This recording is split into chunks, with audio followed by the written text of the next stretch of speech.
Today I want to basically summarize our 3 sessions so far, and I want to keep it quite short so we have space for discussion later on. And also I want to concentrate basically on possible problems for our campaign. So I want to just introduce a bit from our EMU perspective, from our Muslim perspective, what kind of problems we may face and what kind of challenges we may also have. Just to go back to my lessons, to put it very short, in fact, in this kind of slide. As you remember, I talked a bit about signifiers, which are somehow connected to the word Islam. There are many possibilities, as I have introduced to you. We could talk about spiritual Islam, economical Islam, cultural Islam. I mean, many possibilities of using signifiers.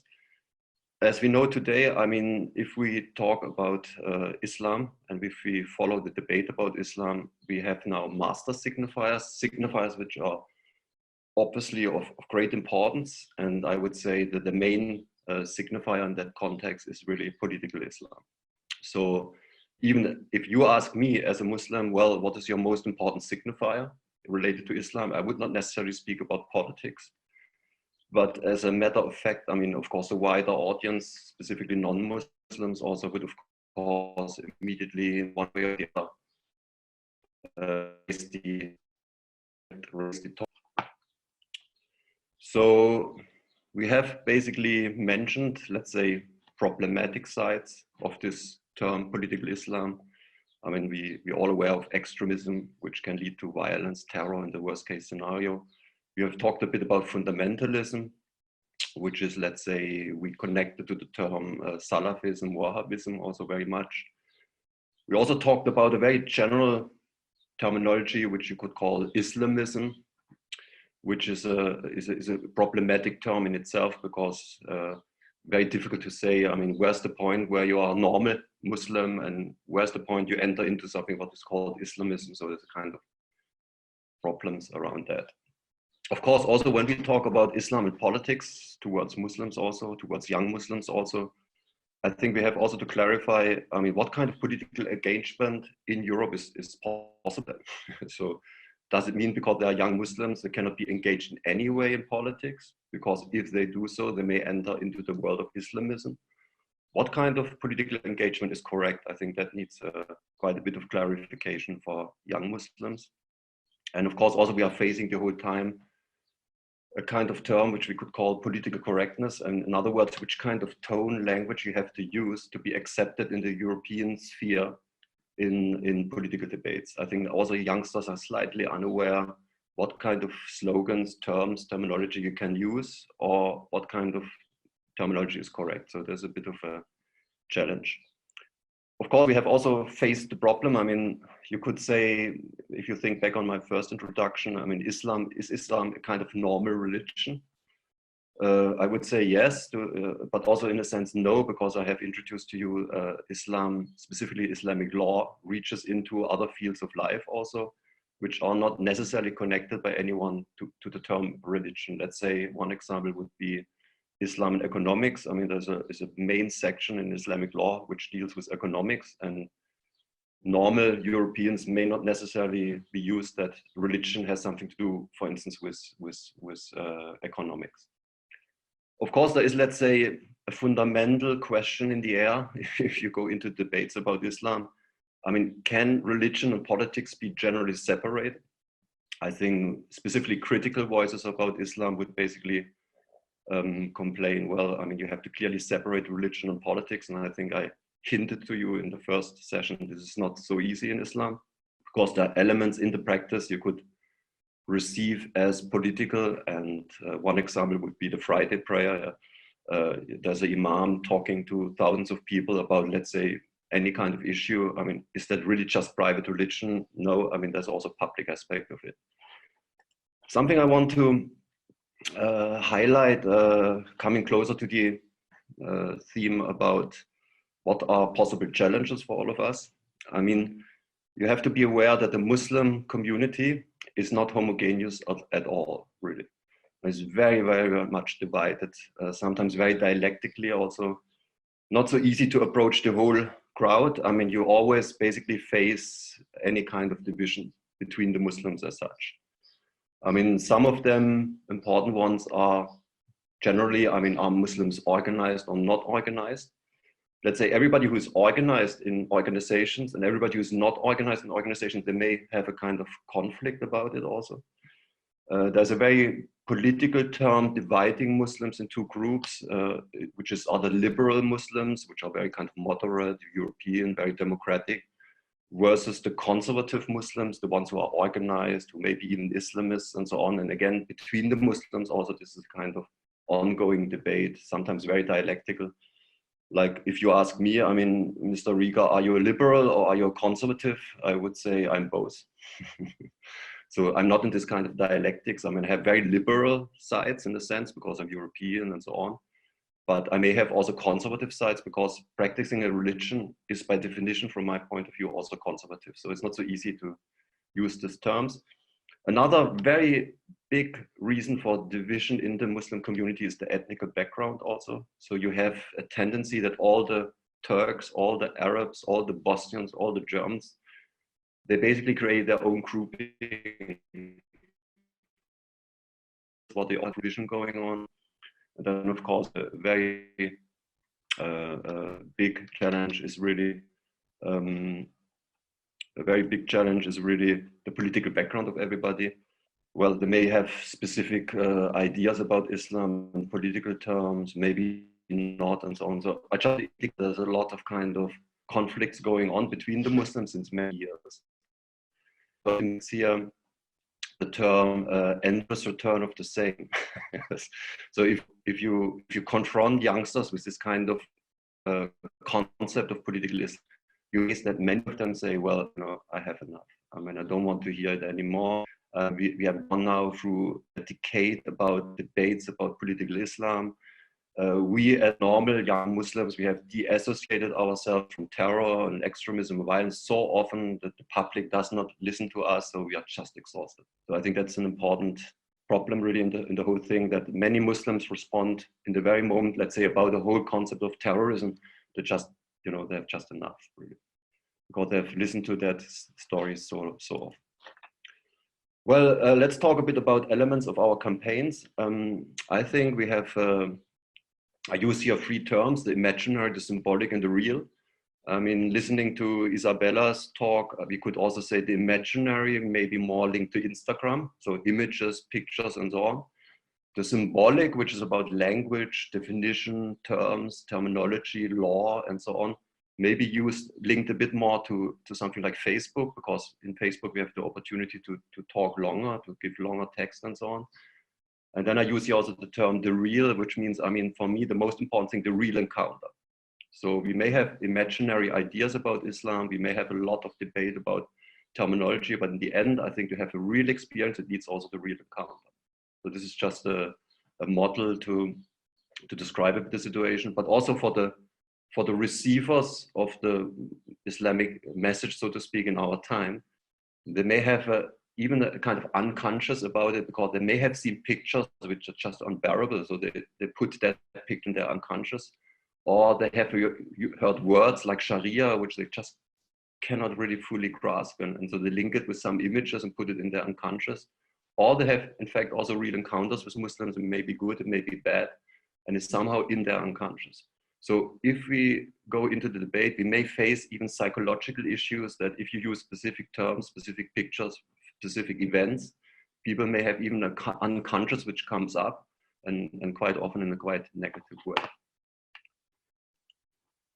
So I think we are all aware and all agree so that our campaign happens. I mean, we have to present images, situations really, where young Muslims can see themselves, identify themselves with it.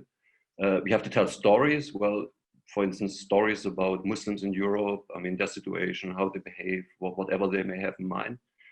I think an important one is also to give examples. I mean, young Muslims who are engaged, young Muslims who are positive, young Muslims who fight for democracy, young Muslims who are in the civil society and they are very active, young Muslim women who are in the university and they are the leaders because they may have a whole university and so on.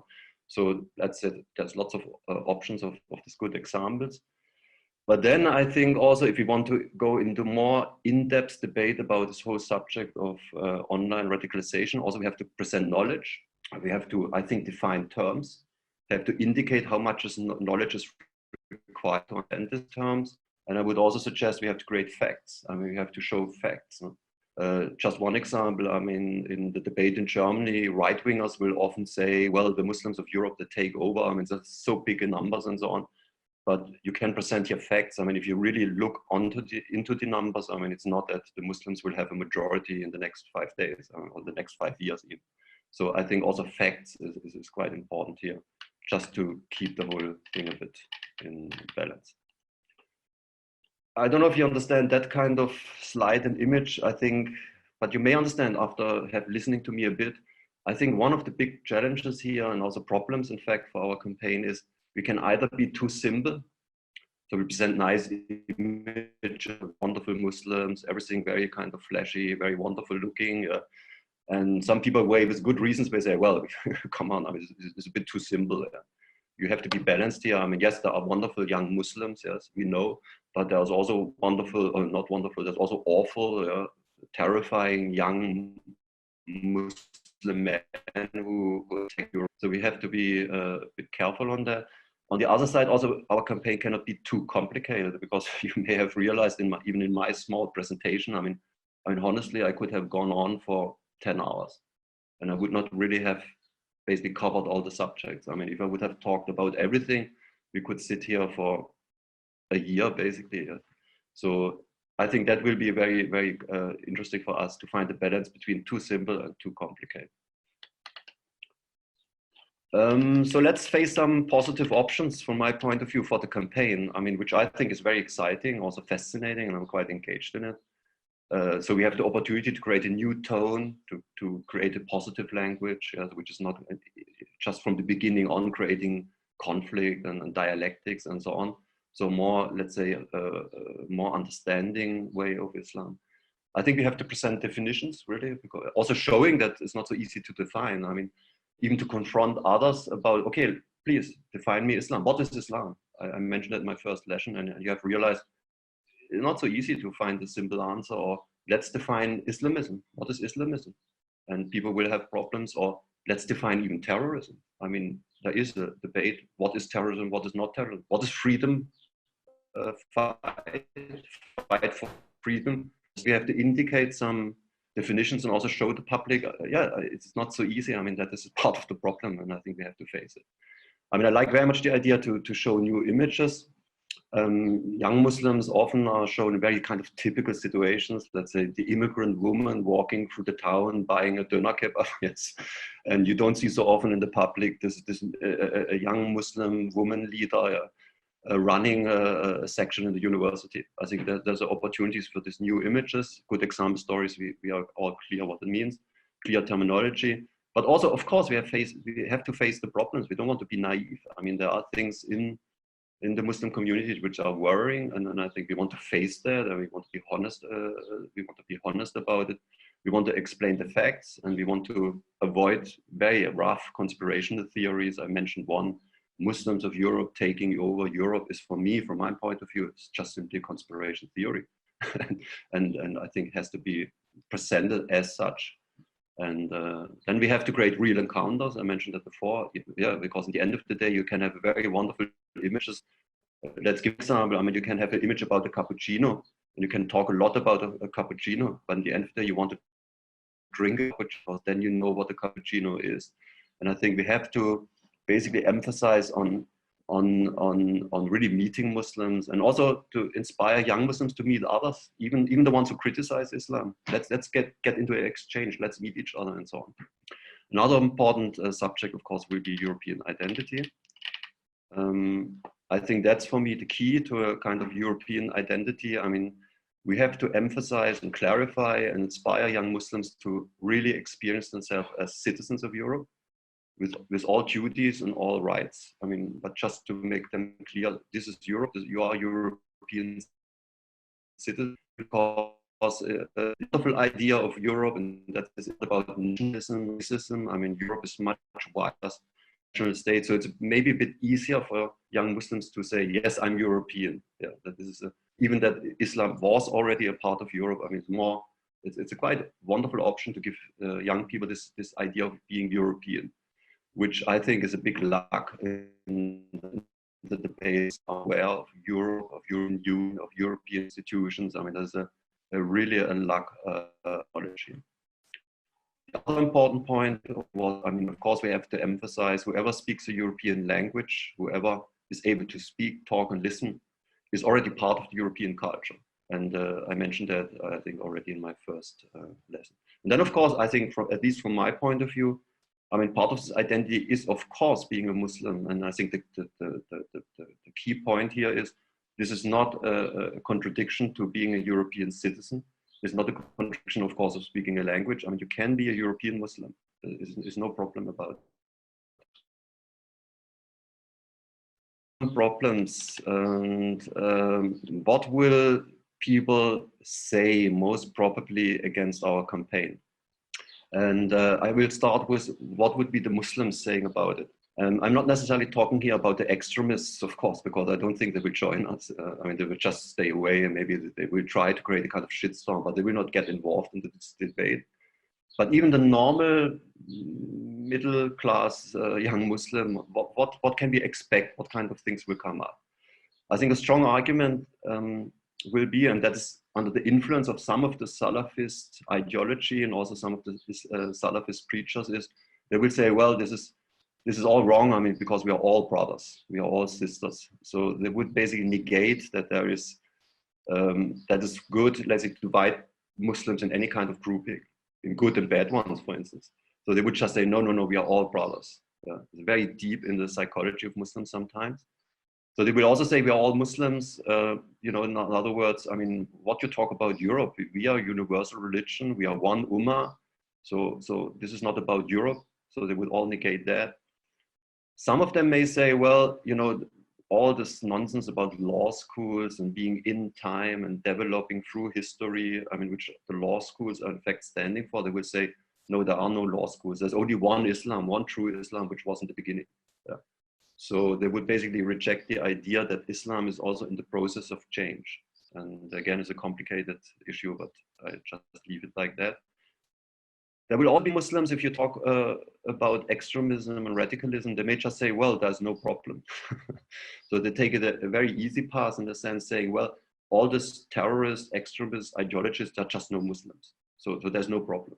We are not part of them, they're not part of us, end of the story. Yeah. So they would basically not see the danger that this influence of radicals on young Muslims is even a reality. Then to basically to concentrate on this point, also they may say all has nothing to do with Islam. You understand? So they will say all this problems of terrorism, extremism, ideology, they just say that has nothing to do with Islam. So we are not bothered about it. We don't want to go in any debate. This also would be a point. There will be Muslims who will say, this open project wants to establish a European Islam. And they will say this is a very difficult term because Islam is universal. How can you Europeanize this term Islam? Because it's a universal thing. Why is there a connection with Europe, Islam in that wording? And I would answer that. In fact, it's my own view. I don't think there is a European Islam in that sense, because Islam has, as I have showed to you, a very universal basics. But definitely there are European Muslims. And that is a difference. I mean, it is a difference if you live in Rome or if you live in Kabul. There's a difference if you live in Berlin as a young man or you live in Indonesia. And I think this term European Muslim I take very quickly. I think it's important.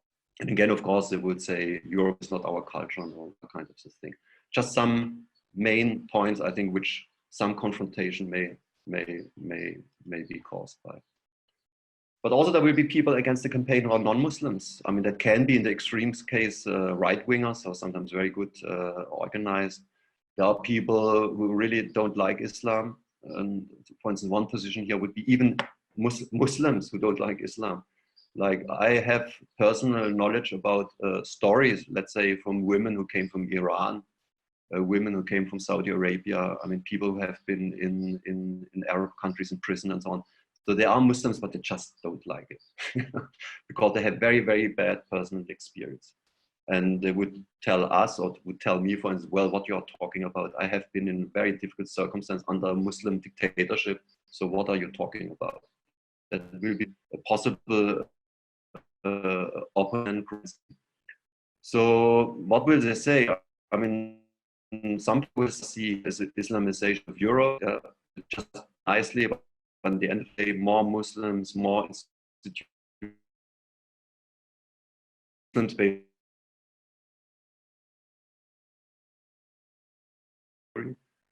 They will say, I mean, just the opposite of what I said before, the only reason for extremist Islam.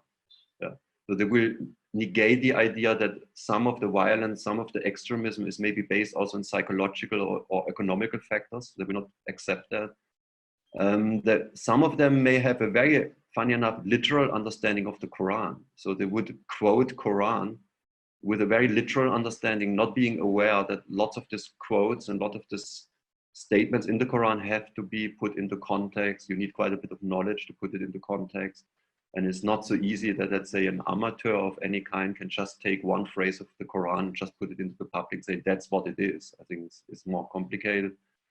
Some of them, as I said before, will say, well, all these law schools try to bring Islam into the 21st century. They're just not acceptable, they're just theories, we don't know about it, and so on. And a very typical thing, which you see very often in public campaigns, people will just say, well, there's this one bad Muslim who defines the badness of all of Islam. And you see that very often in Germany, for instance, one example, you have one immigrant who is, let's say, doing something awful, he's maybe a criminal and so on. And lots of people may say, well, this is standing for Islam. So they would just use one example, an extreme example, to explain the totality of Islam. This is a very common idea. Then I think also quite a common thing is, which you see often with right-wingers, in fact, is a kind of dialectic, which goes like this. I mean, we are Europeans because they are not. In other words, they see the Muslims as not European, attack it, and then therefore they get a kind of identity, which is, I think, a kind of a game, no? Because it indicates or also shows that the other side, the criticizers of Islam, often have also an identity problem themselves, and they just need this dialectic being against Muslims, against Islam, to create their own identity in their own group feel. One thing also I think we have to face the whole time is, and I think this is a critical point also of the campaign, how do we relate to the so-called organized Islam, which is often linked to political Islam as such. And again, some people criticizing the campaign will say, well, if you put any of this Muslim organization into your boat, if you work together with any of this organization, you're basically not on the point, because I mean, they just have a very in-depth critique on organizations as such, Islamic organizations as such. So some of them will say, well, I mean, all these organizations of Muslims, the big roof organizations of Muslims, I mean, they just do power politics. And they would say they're all conservative, yeah, and they're basically negating the idea of being liberal, so therefore they're all a problem. Lots of them will also say, well, all these Muslim organizations have, in the end of the day, political aims. And if you think on the term legalistic Islamic organization, they may have very bad aims, in a sense they just want to establish an Islamic state in the end of the road, but they just use during the time, during the situation now, kind of moderate and liberal forms of Islam. And of course, there will be a big critique also. Organized Islam, at least in Germany, but also in other European countries, often are related to foreign countries. Let's say, for instance, Turkish organizations in Germany are often accused being very much in relation to Turkey. Sometimes even there's a critique, they may be dominated by Turkey. And you find that with other Muslim organizations too, that they basically are criticized for having a kind of too strong relation to countries outside of Europe.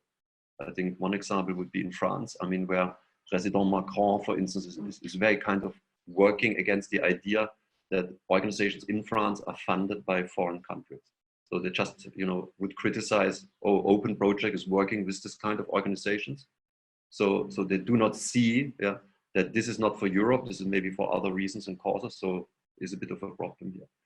And then, I mean, there will be a critique that some people, again, will basically negate the idea that Islamic organizations in Europe are really part of Europe, because they would say they are so much involved into the wider universal sphere of Muslims. They have so strong relations to Muslim states outside of Europe, they can't be really part of Europe. So I think we have to face and argue around this term of organized Muslims, organizations, because in my understanding, we want to work with them together. But some people will criticize exactly that fact. And I think it needs a kind of response from our side. So to summarize, I think we're a wonderful challenge, this campaign. It gives opportunity to show really a new image of Muslims in Europe, which could attract lots of young Muslims. I think we will indicate in our campaign also that we have quite a bit of knowledge about terminology, history of Islam, all these debates about politics, as Jacob, for instance, introduced, because we have done our research. And I think we have to find a balance between being naive, too simple, and being too complicated. And so we lose young people because they don't want to go through a philosophy of you need one year to understand.